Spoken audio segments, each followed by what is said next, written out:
Salut, j'espère que vous allez bien. Alors aujourd'hui je vous retrouve en mode malade comme un chien, donc je pense que ça s'entend rien qu'à ma voix et le fait que j'ai le nez bouché, donc si je meurs en plein milieu de la vidéo c'est tout à fait normal. Et encore, je suis sur la voie de la guérison, croisons les doigts pour moi. Donc je vous retrouve en mode malade pour cette nouvelle vidéo et là je peux vous permettre de m'insulter de connasse parce qu'en fait j'étais censée vous faire cette vidéo depuis très longtemps maintenant. Je dirais l'idéal c'était que je vous postais cette vidéo fin juin, à savoir juste après mon retour d'Angleterre. Voilà, ça commence à remonter un petit peu. Alors pourquoi cette vidéo a pris du retard? Parce que j'ai repoussé plusieurs fois et puis le sujet pour moi n'était pas du tout intéressant. Je n'ai pas l'intérêt d'en faire une vidéo entière sur ça. Mais voilà, au vu de vos commentaires, et vous êtes de plus en plus nombreux et nombreuses à me poser des questions là-dessus. Il y en a même qui voudraient faire la même chose que moi. Et donc je me suis dit il faut que je la fasse un de ces quatre parce que sinon on va limite me harceler là-dessus. Donc mesdames et messieurs, enfin je vous retrouve avec cette fucking vidéo sur mes études. Donc comme je vous l'ai dit, l'idéal était que je vous poste cette vidéo donc soit fin juin, donc après mon stage en Angleterre, à la rigueur pendant les vacances avant la rentrée, mais le truc c'est que j'avais tellement la flemme et j'avais vraiment pas envie. Mais au vu des commentaires que je reçois assez régulièrement sur qu'est-ce que t'as fait comme étude, qu'est-ce que LEA, j'aimerais faire LEA, comme qu'est-ce qui se passe en LEA, qu'est-ce qu'on peut faire après LEA, enfin bref, voilà, et répondre éventuellement à cette fameuse question. Comment tu faisais pour gérer YouTube et les études en même temps? Apparemment c'est le truc qui vous fascine le plus. Voilà, fallait bien que je vous fasse cette vidéo un de ces quatre et je me lance, ça y est, donc j'espère que cette vidéo vous plaira et vous aidera, voilà.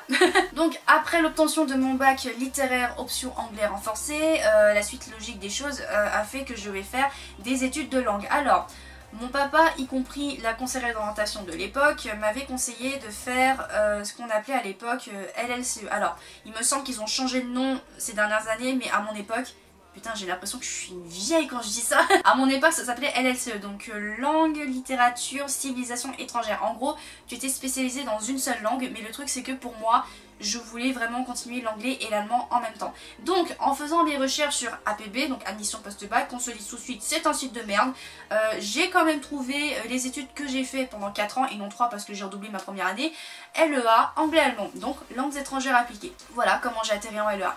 Et donc pour ça c'est ceux qui me le demandent depuis des années, presque maintenant, bien qu'il y en a qui l'ont deviné, il y en a qui savaient, il y en a qui ne savaient pas, voilà. J'ai donc été étudiante à l'université d'Evry-Val d'Essonne, donc à Evry, dans le département Essonne, 91, voilà, toi-même tu sais. Donc je préfère quand même le préciser au cas où, même si c'est un peu balancé à la one again, renseignez-vous un maximum sur la filière dans l'université dans laquelle vous voulez étudier, tout ça. Pour ma part, ça a été un peu de ma faute, j'avais pas trop cherché, mais également je me suis fait baiser à cause de ça pendant 4 ans. Je suis désolée du terme, mais c'est un peu ça le délire. Mais de toute manière, dans cette vidéo, je vais être énervée comme pas possible, parce qu'il y a eu des trucs tellement what the fuck dans cette fac que vous allez comprendre pourquoi je vais être énervée pendant tout le reste de cette vidéo. Et en plus je suis malade, c'est la torture pour faire cette vidéo. Donc en gros, renseignez-vous bien sur la filière de LEA que vous voulez faire dans telle université, parce que Evry en fait était plus dans la traduction spécialisée plutôt que dans d'autres facs où exactement je ne sais pas, mais il y avait d'autres facs qui faisaient LEA vraiment dans le commerce international et moi c'est ce que je voulais faire, sauf que Evry ne le faisait pas et ne l'avait pas précisé et je n'avais pas cherché de mon côté. Du coup je me suis fait baiser pendant 4 ans, c'est aussi simple que ça. Donc ne faites pas la même erreur que moi, renseignez-vous bien, voilà. Donc ceci étant dit, qu'est-ce que j'ai fait en LEA? Je vais essayer de faire ça assez rapidement parce qu'il y a beaucoup de matières.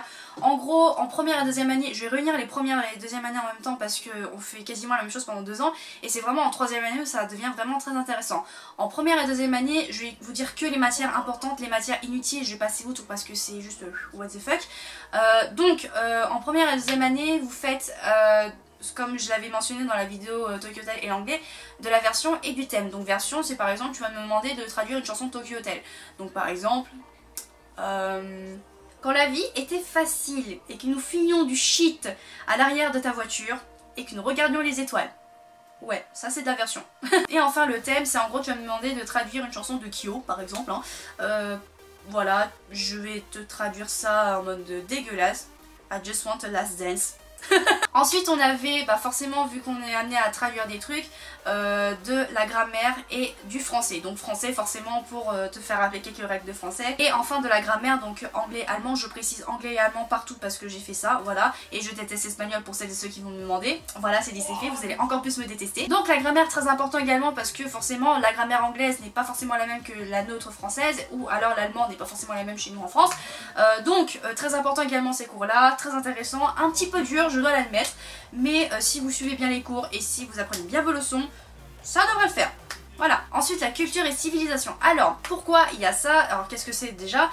C'est un peu comme un cours d'histoire, un cours de culture générale sur le pays dont vous apprenez la langue. Alors bon, personnellement au début je me suis dit que ça servait strictement à rien, mais avec le temps j'ai commencé à beaucoup apprécier cette matière et à me rendre compte que c'était super important dans la mesure où en fait t'as un certain terme dans le monde du tourisme qui n'est pas forcément les mêmes chez nous en France qu'en Angleterre ou en Allemagne. Par exemple la tour de Berlin, tu vas pas la traduire littéralement genre die Berliner Sturm. Non, ça se dit die Fersensturm. Voilà. Ensuite on avait compréhension expression, comme moi j'aime bien dire CPXP, c'est moins long et moins chiant à dire. Donc CPXP, qu'est-ce que c'est? C'est tout simplement en gros ce que tu fais au collège ou au lycée. C'est en gros on te donne un document, un extrait de film, voilà, et par le biais d'exposés ou d'exercices, on voit si t'as bien compris ce que t'as lu. Voilà, tu t'exprimes en anglais et en allemand, voilà, ce truc parle de ça. Voilà, c'est quasiment ce que tu fais au lycée et au collège, mais à l'université. Voilà. Ensuite, il y a eu les matières pas trop intéressantes. Je vais pas tout vous expliquer, mais en gros, j'avais aussi de la méthodologie universitaire, de l'informatique, de la connaissance de l'entreprise, projet professionnel, personnel. Là, vous allez me dire, mais qu'est-ce que ça fout en LEA? Ne me demandez pas pourquoi. Et enfin, j'ai gardé les meilleures matières pour la fin. Enfin, c'est l'ironie ce que je viens de faire. Mais en gros, étant donné qu'Evry, les licences les plus demandées, c'est les licences scientifiques et économiques. Et du coup, qu'est-ce qu'ils ont eu comme idée de nous imposer à nous, les linguistes? On va leur mettre des cours économiques et scientifiques. Mais oui, bien sûr. Alors pour vous expliquer la connerie de ce truc, moi, issu d'un bac L, moi et les sciences, j'ai arrêté ça quand j'étais en première, donc ça commence à remonter un petit peu, et j'ai jamais eu de cours d'économie de toute ma life, donc du coup, forcément, imaginez ma gueule au premier cours, j'étais là en mode... Quoi? Et donc du coup, forcément, comme on a eu ces cours-là, et bien pendant 4 ans, j'ai traduit des textes économiques et scientifiques. What the fuck, bordel de merde quoi! À la rigueur, les cours ils auraient été en anglais et en allemand, je veux bien, mais les cours étaient en français. Donc aucune logique, aucune utilité.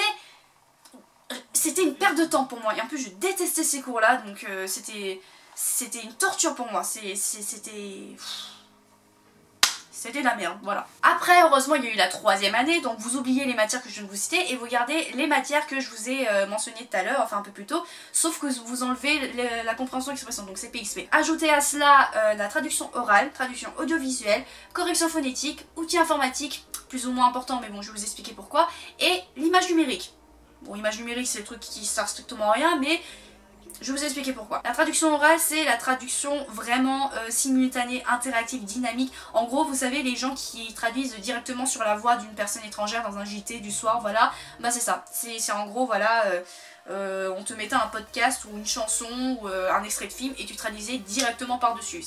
Moi, je kiffais ça, moi je trouvais ça plus intéressant de traduire oralement que d'avoir le texte, ta feuille, ton crayon et tu traduis comme ça. Moi je préférais plus traduire oralement, ouais. Ensuite la traduction audiovisuelle, c'est en fait, vous savez, les sous-titres que vous regardez dans vos séries américaines préférées, et bah c'est ça, c'est en gros on a un logiciel et vous mettez des sous-titres à l'extrait de film qu'on vous impose, voilà, et c'est plutôt intéressant si vous avez un logiciel qui marche.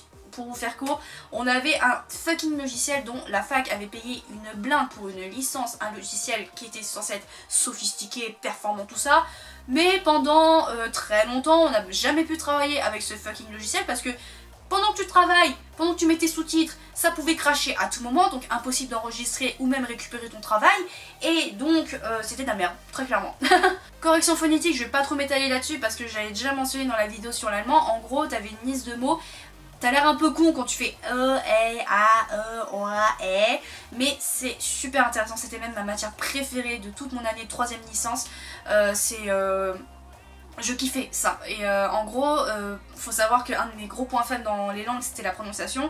Et il faut savoir que ce truc-là m'avait énormément aidé, surtout en allemand. D'ailleurs, je préférais plus la correction phonétique allemand que l'anglais, parce que en fait la prof ce qu'elle nous faisait, si elle nous mettait ce truc là que vous voyez juste ici, c'est en gros l'alphabet phonétique international, et c'est une torture ce truc, une torture, c'est tu veux faire chez quelqu'un, tu lui fais apprendre ça par cœur, c'est radical.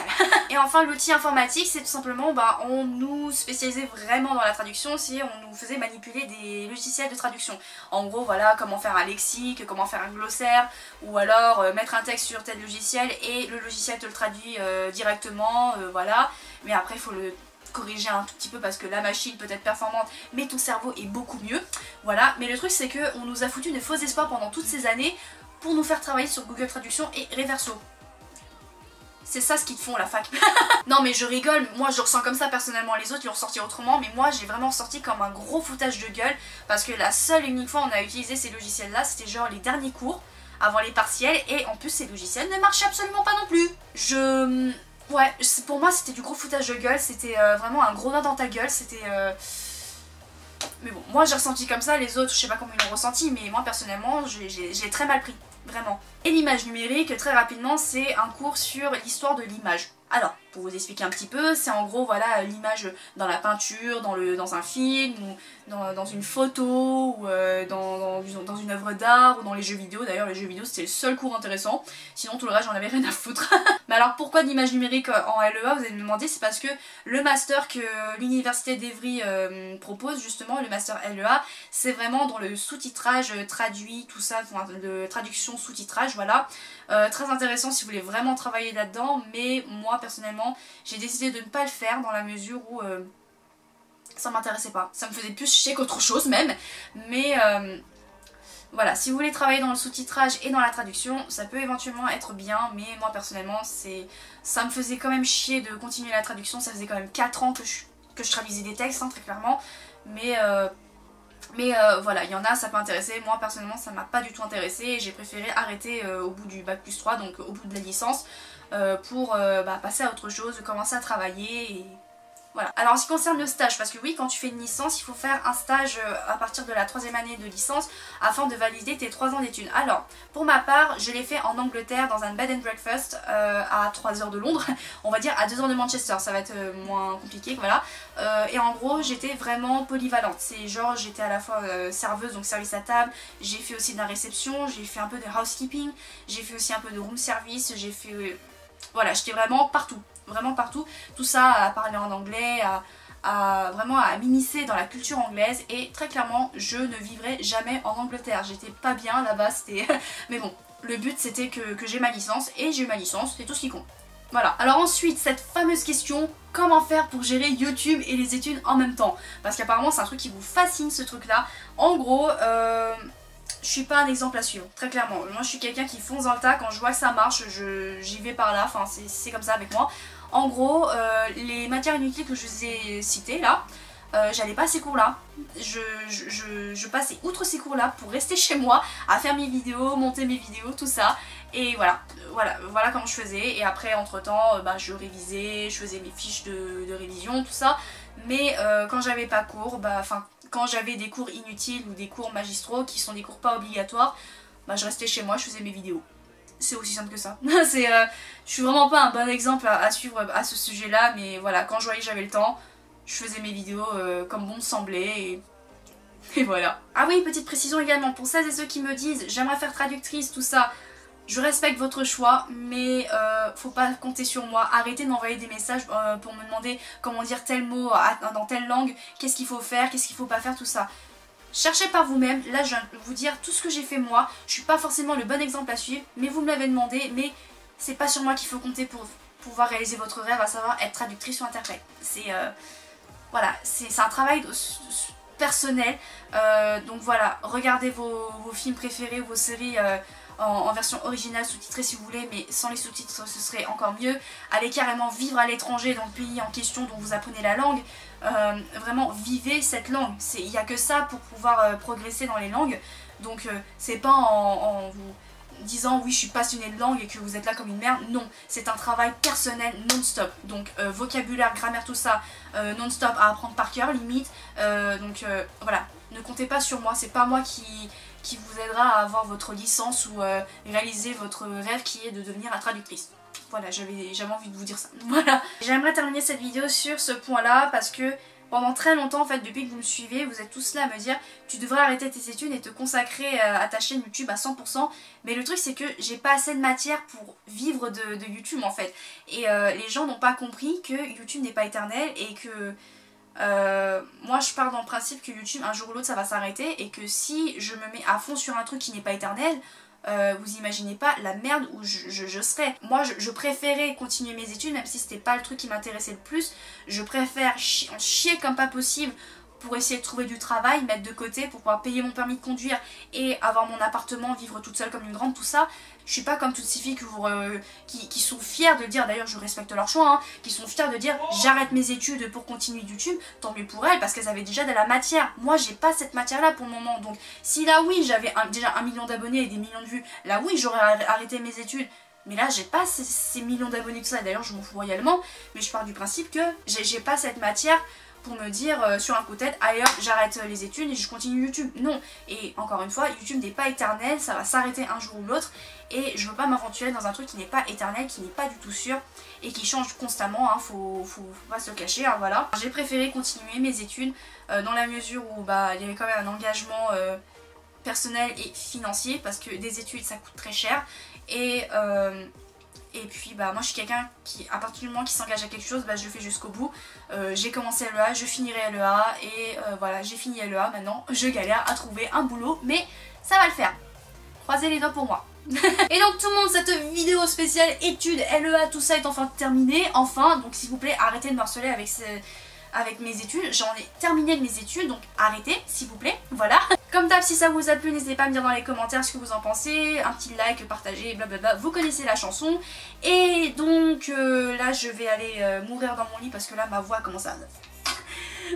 Voilà, sur ce je vous fais de gros bisous et je vous dis à très vite pour les vidéos d'Halloween et pour une prochaine vidéo. Tchuss!